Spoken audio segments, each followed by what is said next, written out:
खजाना असद उमर का कहना है कि आखिरी बार IMF के पास जा रहे हैं, जबकि अगले 7 से 8 माह में डॉलर की कदर में 26 से 27% कमी होगी। कराची में पाकिस्तान स्टॉक मार्केट का दौरा करने के बाद एक तकरीब से खिताब करते हुए वफाकी वजीर खजाना असद उमर का कहना था कि स्टॉक मार्केट की क़यादत ज़बरदस्त काम कर रही है और स्टॉक मार्केट में बेहतरीन ग्रोथ है। कारोबार में उतार चढ़ाव आते रहते हैं, लेकिन सरमायाकारों में एतमाद स्टॉक मार्केट के लिए ज़रूरी है। इकोनॉमी बढ़ेगी तो स्टॉक मार्केट भी बढ़ेगी। अलबत्ता कोई खतरे की घंटी नहीं बज रही। मीडिया में स्टॉक मार्केट की सूरत हाल बहुत खराब नजर आ रही है, मगर ऐसा कुछ नहीं है।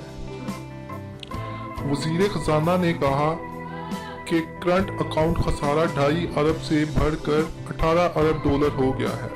तेजी से दिवालिया होने जा रहे थे।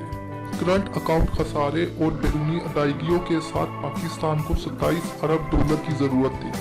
मॉनेटरी और मालियाती इक़दाम से खसारे को कम किया, जबकि इस साल पाकिस्तान को 9 अरब डॉलर की बैरूनी अदायगियाँ करनी है। इन्होंने कहा कि हम आखिरी बार IMF के पास जा रहे हैं और 7 से 8 माह में डॉलर की कदर में 26 से 27% कमी होगी।